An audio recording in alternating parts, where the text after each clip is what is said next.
Good morning to all of you. आज का हमारा टॉपिक है ICBN।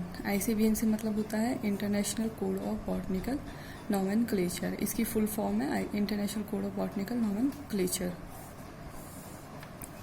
तो आज हम इसका पार्ट फर्स्ट देखेंगे, जिसमें हम ये देखेंगे कि ICBN किस तरीके से बना और इसके अंतर्गत क्या क्या आता है।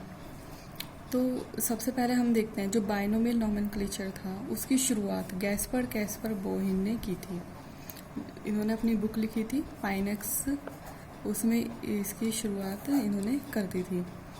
फिर नामकरण की शुरुआत इन्होंने की, लेकिन बाद में धीरे धीरे और साइंटिस्ट थे जो उन्होंने इसे यूज़ में लिया। फिर लास्ट में जो कैरोलस लिनियस थे, इन्होंने एनिमल्स और प्लांट्स दोनों के नॉमेनक्लेचर के लिए बाइनोमियल नॉमेनक्लेचर यूज़ में लेना स्टार्ट कर दिया।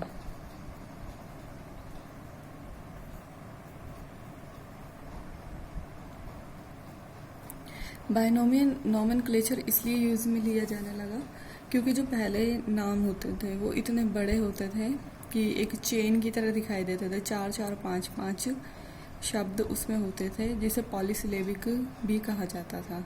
तो ये नाम है जो बहुत ज़्यादा असुविधाजनक होते थे, तो इसलिए इन्होंने बाइनोमियल नॉमेनक्लेचर की शुरुआत की और अपनी बुक में सिस्टेमा नेचुरी में इसके बारे में सबसे पहले बताया। और एनिमल्स और प्लांट का जो क्लासिफिकेशन था या नॉमेनक्लेचर था वो बाइनोमियल नॉमेनक्लेचर के आधार पर किया। फिर उसके बाद हम देखते हैं कि अगस्टिन, ये भी एक साइंटिस्ट थे जिन्होंने अपना क्लासिफिकेशन दिया है। तो इनकी बुक थी एलिमेंट्री डीला बॉटनिक। एलिमेंट्री डीला बॉटनिक में इन्होंने क्या किया, 1813 में नॉमेनक्लेचर के सिद्धांत प्रतिपादित किए कि प्लांट में नॉमेनक्लेचर किस तरीके से किया जाता है, कि क्या क्या उसकी प्रोसीडर होती है और कितने रूल्स, तो ये सारे इन्होंने बना करके दिए। उसके बाद अल्फोंजे डी कैंडोले, ये भी साइंटिस्ट थे और बॉटनिस्ट, और इनका भी क्लासिफिकेशन पढ़ते हैं। तो इसमें क्या था, इन्होंने अपनी बुक लुइस डाला नॉमेनक्लेचर बॉटनिक, इसमें इन्होंने नामकरण के सुझाव दिए। नियम सिद्धांत तो इन्होंने बना दिए थे अगस्टिन ने, फिर उसमें जो करेक्शन हुए थे, जो सुझाव थे, वो इन्होंने दिए। फिर उसके बाद धीरे धीरे इस तरीके से जो नॉमेनक्लेचर की प्रोसेस थी उसमें और चेंजेस होते जा रहे थे, सुझाव आते जा रहे थे और कुछ ना कुछ बदलाव होते गए। तो धीरे धीरे जब 1867 आया तो जितने भी वर्ल्ड में बॉटनिस्ट थे सब ने मिल करके एक सम्मेलन किया। तो इसे क्या कहते हैं, पेरिस कोड ऑफ 1967, जो कि पेरिस में हुआ था। तो 1867 में पेरिस में एक अंतर्राष्ट्रीय कांग्रेस सम्मेलन हुआ जिसमें विश्व के प्रमुख 150 वनस्पति शास्त्रियों ने भाग लिया। तो लगभग 150 के आसपास इसमें बॉटनिस्ट शामिल हुए थे और यह सम्मेलन पेरिस में हुआ था 1867 में। इस कांग्रेस में पादपों के नामकरण हेतु कई नियम प्रस्तुत किए गए जो सभी के विचार विमर्श बाद स्वीकार किए गए। यह अंतर्राष्ट्रीय नामकरण के नियम डी कैंडोले के नियम कहलाए या फिर पेरिस कोड ऑफ 1867 कहलाए। तो पेरिस कोड ऑफ 1867 में क्या हुआ था कि पेरिस में एक सम्मेलन आयोजित किया गया जो कि सिर्फ इसलिए था कि प्लांट्स का जो नामकरण है वो किस तरीके से किया जाएगा। तो इसके ऊपर काफ़ी विचार विमर्श हुआ और उसके बाद जो नियम बने वो इंटरनेशनल लेवल पर मान्य थे और यह नियम डी कैंडोले के नियम या पेरिस कोड ऑफ 1867 कहलाए। अब इसके बाद इन नियमों में बदलाव और संशोधन की आवश्यकता महसूस होने लगी और समय समय पर वैज्ञानिकों ने मिलकर नामकरण के नियमों में संशोधन प्रस्तुत किए। अब जो ये 1867 में बन गए थे वो नियम वैसे के वैसे ना रह गए। अब धीरे धीरे टाइम के साथ उनमें कुछ चेंजेस किए गए और इनमें कुछ संशोधन भी किए गए, जिससे कि जो प्लांट का नॉमेनक्लेचर है वो इजी हो सके। तो इनमें से कुछ निम्न हैं, जैसे Rochester code 1882, Vienna code 1905, American code 1907, international code of botanical nomenclature. जो कि 1930 में बना था, international rule of botanical nomenclature. फिर उसके बाद सेंट लुइस कोड, ये मिसौरी में हुआ था और 16वीं कांग्रेस के संशोधन सेंट लुइस कोड के नाम से जाने जाते हैं। मिसौरी में और 16वीं कांग्रेस थी यहाँ पर, और इसमें सेंट लुइस कोड के नाम से भी इसको जाना जाता है, और ये 2000 में इम्प्लीमेंट हुए थे।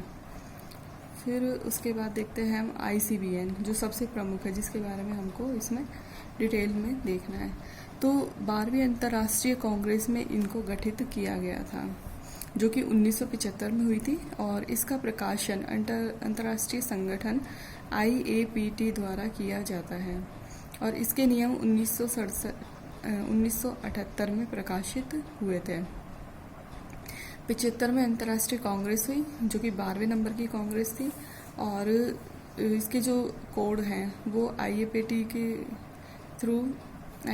थ्रू पब्लिश किए जाते हैं, और नियम 1978 से प्रकाशित होने लगे। तो ICBN की फुल फॉर्म है international code of botanical nomenclature. अब उसके बाद देखते हैं कि 1978 वाली हो गई कांग्रेस, इसके बाद है 1993 में टोक्यो में 15वीं कांग्रेस आयोजित की गई, जिसमें नामकरण के नियमों में जो आवश्यक था वह संशोधन प्रस्तुत किए गए।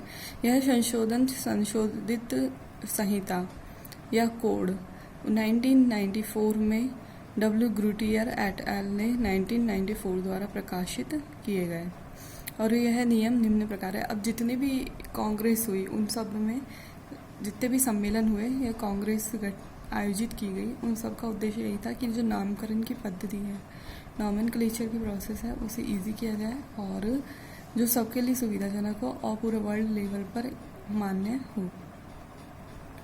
अब जो ICBN है उसमें निम्न प्रकार के नियम शामिल किए गए। जैसे फर्स्ट है, इसमें एक पार्ट है इसका प्रिंसिपल, जिसमें कि सिद्धांत दिए गए हैं किस आधार पर प्लांट का नॉमेनक्लेचर किया जाता है।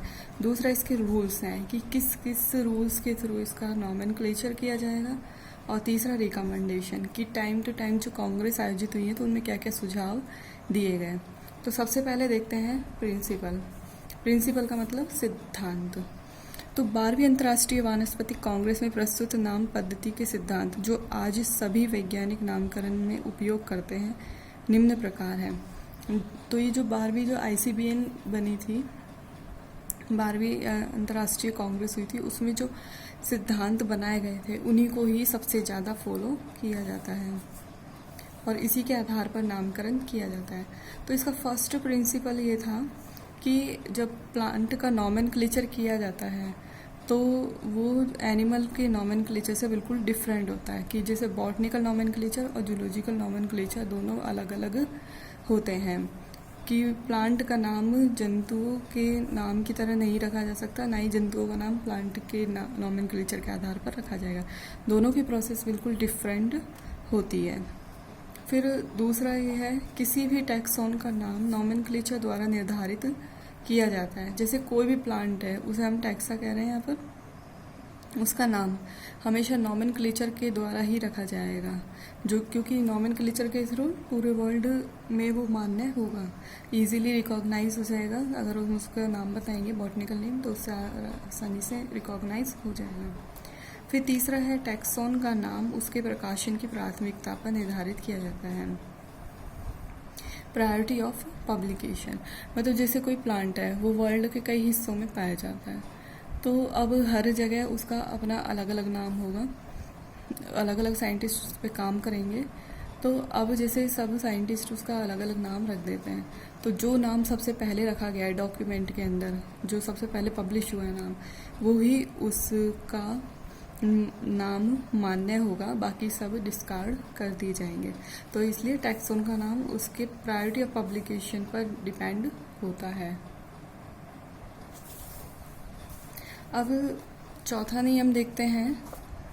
टैक्सॉन को दिए गए विभिन्न नामों में सर्वप्रथम दिया गया नाम ही करेक्ट नेम होता है और उसे ही मान्य माना जाता है, कि वही नाम जो प्रायोरिटी ऑफ पब्लिकेशन वाला कि प्लांट का नाम जो सबसे पहले उसे दिया गया है, वर्ल्ड में कहीं पर भी हो, जो साइंटिफिक नेम उसे दिया गया है सबसे पहले, उसे ही करेक्ट मानते हैं, बाकी सबको हम रिजेक्ट कर देते हैं। फिर इसके बाद है टैक्सॉन के नाम हमेशा लैटिन लैंग्वेज में लिखे जाते हैं, जैसे कि बायनोमियल नोमेनक्लेचर में भी बताया था, सारे नाम लैटिन लैंग्वेज में होते हैं। और इसके अलावा नोमेनक्लेचर के नियम हमेशा रिट्रोएक्टिव होते हैं, मतलब वो वापस चेंज नहीं हो सकते। जो उसका नाम रख दिया तो वो बाद में चेंज नहीं होगा।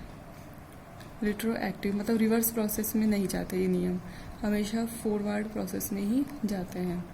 तो आज की इस टॉपिक में हमने ICVM के बारे में देखा और इसके प्रिंसिपल्स के बारे में देखा।